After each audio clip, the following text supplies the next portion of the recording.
Robert Kiyosaki, author of Rich Dad Poor Dad.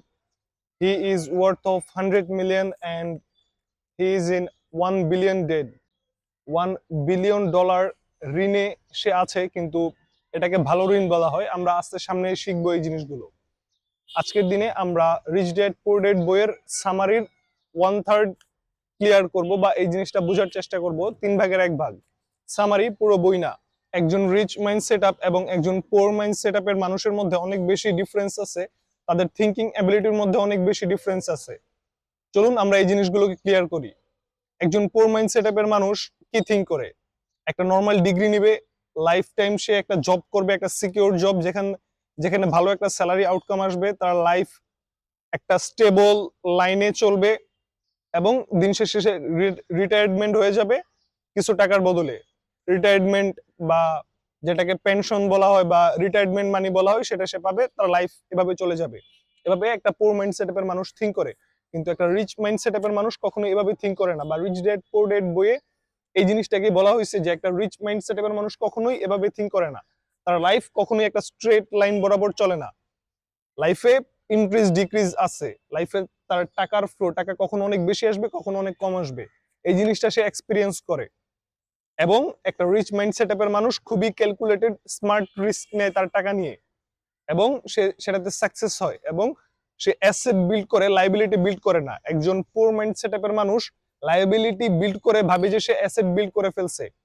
এবং অনেক graduated এবং হায়ার গ্রাজুয়েটেড মানুষ আছে যারা লাইবিলিটি এবং অ্যাসেটের মধ্যে পার্থক্য জানে না। এই দুইটার মধ্যে পার্থক্য কি, সেই জিনিসটা তারা কখনো শিখারই চেষ্টা করে নাই। এজন্যই রিচ গেট রিচার, পোর গেট পোরার। ধনীরা সবসময় ধনী হতে থাকে, গরিবরা সবসময় গরিব হতে থাকে। ঠিক এই কারণেই, কজ তারা ঠিক মাইন্ডসেট আপে নাই, তারা রাইট প্যাথে নাই। The middle class trap, second part. আমাদের সোসাইটিতে মিডল ক্লাস ট্র্যাপ বলে একটা জিনিস আছে, যে জিনিসটাতে আপনিও আবদ্ধ, আমিও আবদ্ধ। আমরা এই জিনিসটা থেকে বের হয়ে আসতে পারি নাই। একটা মিডল ক্লাস ফ্যামিলির মানুষ কি থিঙ্ক করে, অথবা তার যখন প্রমোশন হয়, ধরেন তার স্যালারি 20 থেকে 40 হাজার টাকা হলো, নেক্সট মান্থে সে কি করবে? সে তার লিভিং এক্সপেন্স খুবই বাড়াই দিবে, সে তার বাসাটা চেঞ্জ করে ফেলবে, সে নতুন একটা ফোন কিনবে, বা 2-3 মাস টাকা জমা একটা বাইক কিনবে। মিডল ক্লাস ট্র্যাপ এটাকেই বলা হয়, তার লিভিং এক্সপেন্স তার ইনকামের সাথে সাথে বাড়ায় ফেলানো। এই ট্র্যাপে আমাদের সোসাইটির প্রতিটা মানুষ আটকে আছে, বা আমিও আটকে আছি, আপনিও আটকে আছেন। এই ট্র্যাপটা থেকে আমরা কখনোই বের হইতে পারি না, বা বের হওয়ার কোনো এবিলিটি আমরা রাখি না, বা আমরা ওই নলেজটাই কখনো নেই না যে এই ট্র্যাপ থেকে আমাদের বের হয়ে আসতে হবে। আমাদের লিভিং এক্সপেন্স আমাদের ইনকাম থেকে অনেক কমায় আনতে হবে।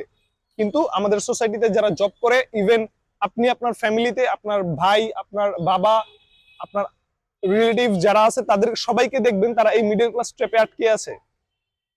তাদের ইনকাম থেকে তাদের এক্সপেন্স অনেক বেশি, এটাকে মিডল ক্লাস ট্র্যাপ বলা হয়। কিন্তু রিচ পিপল কখনোই এভাবে থিঙ্ক করে না, বা তাদের লাইফ কখনোই এভাবে চলে না। তাদের লাইফ সবসময় তাদের ইনকাম থেকে লেস এক্সপেন্স হয় তাদের লাইফস্টাইল। তারা খুবই অল্প টাকায় নিজের লাইফ এক্সপেন্স মেনটেন করে, যা তারা ইনকাম করে তার থেকে। ইমেজিন একজন রিচ মাইন্ড সেটআপের মানুষ 50,000 টাকা মান্থলি ইনকাম করতেছে কোনো একটা বিজনেস থেকে। সে সর্বোচ্চ 20,000 টাকা খরচ করবে তার লিভিং এক্সপেন্সের উপরে, বা 30,000 টাকা খরচ করবে লিভিং এক্সপেন্সের উপরে। বাকি 20 বা 30,000 টাকা সে রেখে দিবে নেক্সট ইনভেস্টমেন্টের জন্য। এভাবে রিচ মাইন্ড সেটআপের মানুষ কাজ করে। তারা তাদের লিভিং এক্সপেন্স কমায় আনে, তারা কখনোই নিজের ইনকামের সমান সমান লিভিং এক্সপেন্স রাখে না, অথবা তার চেয়ে বেশি লিভিং এক্সপেন্স রাখে না। বিকজ আপনি আপনার ইনকামের সমান সমান যদি লিভিং এক্সপেন্স রাখেন, তাহলে কখনোই আপনি লাইফে গ্রো করতে পারবেন না, বা আপনি বিজনেসম্যান অথবা ইনভেস্টর হতে পারবেন না। আপনাকে আপনার লিভিং স্ট্যান্ডার্ড নিচে নামায় আনতে হবে। আপনার স্যালারি 20,000, আপনার লিভিং স্ট্যান্ডার্ড নামায় আনতে হবে 5 থেকে 7,000-এ। বাকিটা আপনি বিজনেসে ইনভেস্ট করেন। 20,000 থেকে 40,000 যখন হবে, তখন আপনি লিভিং স্ট্যান্ডার্ড অল্প একটু বাড়ান, অল্প একটু করে বাড়ান। আপনার স্যালারি 20 থেকে 40,000 টাকা হয়ে গেল, আপনি আপনার লিভিং স্ট্যান্ডার্ড 40,000 টাকা করে ফেললেন। সেটা করলে আপনি কখনোই লাইফে অনেক উপরে উঠতে পারবেন না, বা অনেক দূর আগে যেতে পারবেন না। লাইফ শেষে যখন দেখবেন আপনার জবটা চলে গেছে, তখন দেখবেন আপনার কাছে কিছু নেই, আপনি গুড ফর নাথিং। আমি প্রথমেই বলেছি যে রিচ পিপল এবং পুর পিপলের থিঙ্কিং অ্যাবিলিটি খুবই ডিফারেন্ট, এবং তারা খুবই ডিফারেন্টলি থিঙ্ক করে। তারা ডিফারেন্টলি থিঙ্ক করে বলতে আমি বোঝাচ্ছি যে একজন রিচ পিপল কখনোই টাকার জন্য কাজ করে না, কিন্তু একজন পোর পিপল সবসময় টাকার জন্য কাজ করে। একজন পোর মাইন্ডসেটের মানুষ সবসময় থিঙ্ক করে যে সে তার টাইমকে ট্রেড করে টাকা ইনকাম করবে।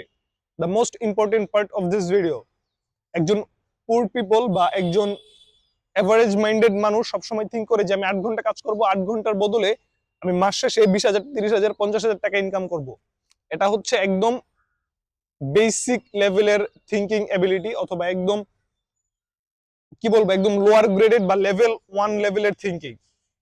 আপনি আপনার সময়কে ট্রেড করছেন টাকার জন্য। আপনি 8 ঘন্টা, 10 ঘন্টা, 20 ঘন্টা কাজ করতেছেন, উইকলি, মান্থলি বা যেটাই কাজ করেন, আপনি আপনার যতটুকু সময় কাজ করছেন তার বদলে আপনি টাকা পাচ্ছেন। আপনি কাজ করবেন না, আপনি টাকা পাবেন না। এটা পুর মানুষ এভাবেই থিঙ্ক করে, কিন্তু একজন রিচ পিপল কখনোই এভাবে থিঙ্ক করে না। সে টাকাকে কাজে লাগাইতে জানে। Money works for them, they don't work for money. Money works for them, এই জিনিসটা দিয়ে কি বোঝানো হয়? টাকা তাদের জন্য কাজ করে। টাকা আবার কিভাবে অন্য মানুষের জন্য কাজ করে, লেট মি এক্সপ্লেন। টাকা আপনার জন্য কাজ করতে পারে। ইমেজিন আপনি একটা বাইক কিনলেন, 1 লক্ষ টাকা দিয়ে একটা বাইক কিনলেন। এই বাইকটাকে কোন একটা পাঠাও রাইডারের কাছে ভাড়া দিলেন। এই 1 লক্ষ টাকা আপনার জন্য কাজ করতেছে। ডেইলি 300 থেকে 500 টাকা আপনি ইনকাম করতে পারতেছেন এই 1 লক্ষ টাকা দিয়ে। আপনার সময় এখানে ট্রেড হচ্ছে না, আপনার সময় এখানে নষ্ট হচ্ছে না, আপনার টাকাটা এখানে নষ্ট হচ্ছে। টাকাটা নষ্ট হচ্ছে না, আপনি এই বাইকটা এনি টাইম বিক্রি করে দিতে পারবেন। কিন্তু আপনার টাকার বদলে আপনার অনুপস্থিতিতে অন্য একটা জিনিস আপনার জন্য টাকা ইনকাম করতেছে। সেম ভাবে আপনি কোন একটা বিজনেস দাঁড় করাইলেন, ওই বিজনেসটাতে আপনি একটা ম্যানেজার রেখে দিলেন, সেই ম্যানেজার সেই বিজনেসটাকে ম্যানেজ করলো আপনার জন্য। আপনার ওই বিজনেসের যে ইনভেস্টমেন্ট বা যে মূলধন, সেই মূলধনটা আপনার জন্য কাজ করতেছে। Money works for you, you don't work for money. জিনিসের ডিফারেন্সটা এখানেই। রিচ পিপল বা রিচ মাইন্ডসেটের মানুষ এই জিনিসটা খুবই ভালো করে জানে যে টাকাকে কিভাবে তাদের জন্য কাজে লাগাইতে হয়। আপনি অ্যাবসেন্স থাকা অবস্থায়ও আপনি একটা ইকোসিস্টেম তৈরি করে ফেলতে পারবেন টাকা দিয়ে, যেটা থেকে আপনার মান্থলি রেভিনিউ আসবে, টাকা আসবে। আপনার সময়কে ওইখানে ট্রেড করতে হবে না। কিন্তু একজন পুর মাইন্ডসেটের মানুষ কখনোই এই জিনিসটা করতে পারে না। তারা সবসময় চিন্তা করে আমি 8 ঘন্টা কাজ করব, আমি 8 ঘন্টা কাজ করে 8 ঘন্টার স্যালারি নিয়ে আসবো।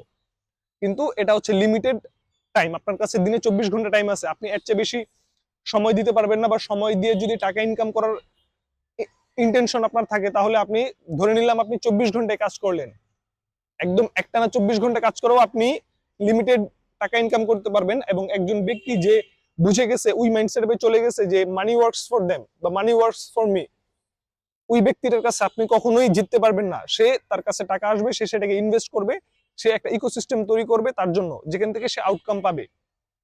আশা করি আমি বুঝাইতে পারছি কিভাবে টাকা আপনার জন্য কাজ করে। আজকের ভিডিওতে এই পর্যন্তই। এটা ছিল প্রথম পার্ট। সেকেন্ড পার্ট এবং থার্ড পার্ট আসবে এই বইয়ের।